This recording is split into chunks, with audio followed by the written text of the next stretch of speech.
Hey guys welcome back to my channel Piyali's diary. आशा करছি তোমরা সবাই খুব ভালো আছো। যে একটা নতুন ট্রাভেল সিরিজের ব্লগ নিয়ে চলে এসেছি।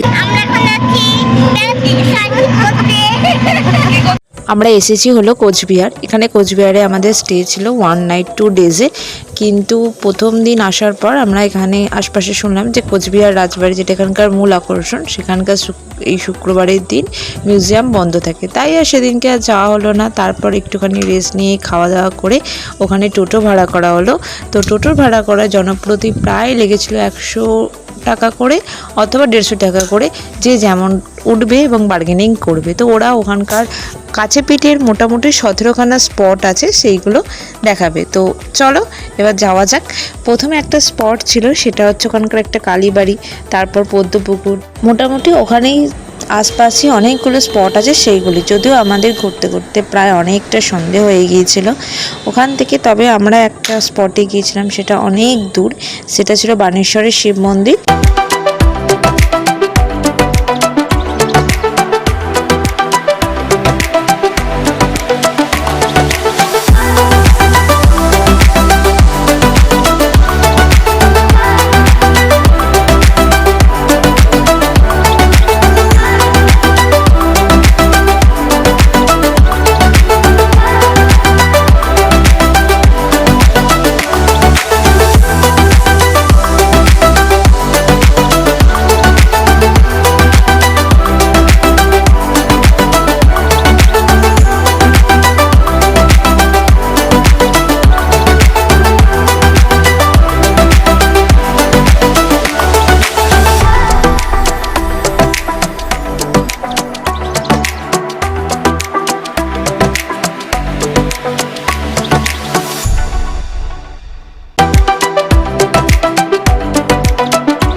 এটা এসেছিলাম হলো আমাদের বানেশ্বরের শিব মন্দির ওখানকার। কিন্তু এখানকার এসে ভেতরে মন্দির ঠাকুরের কোনো ছবি তুলতে পারিনি, ওখানে ফটো তোলা অ্যালাউ ছিল না। এটাই ছিল শুধু ডিস্টেন্স, যার জন্য বেশি টাকা ওরা একটু চার্জ করবে পুরো টোটোটাতে।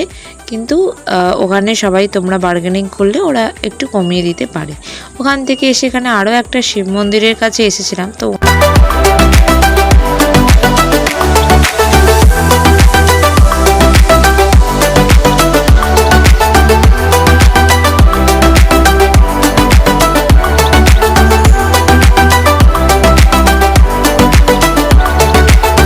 তারপর পড়ন্ত বিকেলের এই সানসেট দেখতে এসেছিলাম তোরসা নদীতে।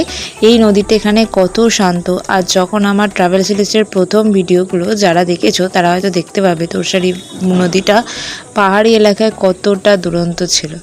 যাই হোক, এখানে এসে আমার একটু ভালোই লাগছিল, অনেকক্ষণ টাইম স্পেন্ড করলাম।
আস্তে আস্তে অনেকগুলো স্পট ঘুরতে ঘুরতে চলে এলাম এই রাধাকৃষ্ণের মন্দির, যেটা এখানকার সবচেয়ে জাগ্রত মন্দির এবং এখানকার মন্দিরে বিগ্রহটা সেটা পুরোটাই সোনার। সামনে ছিলেন মিলিটারিরা এবং ঢুকতে গেলে পুরোটা চেকিং করে তারপর ঢুকতে হয়।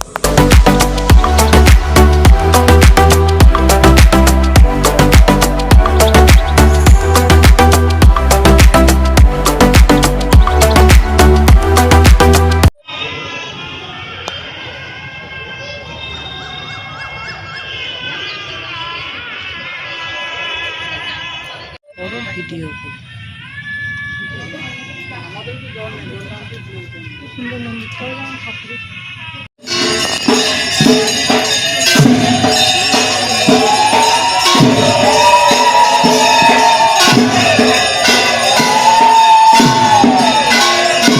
অসাধারণ লাগছে।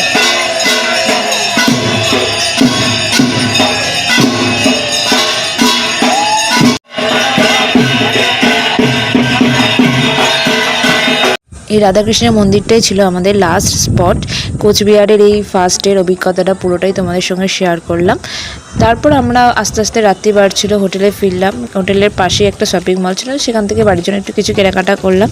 যাই হোক, এটাই ছিল আমার ফার্স্ট দিনের অভিজ্ঞতা। ভিডিওটা ভালো লাগলে please to like, comment, share, to subscribe. দেখা হচ্ছে নেক্সট কোনো একটা ভিডিওতে। বাই।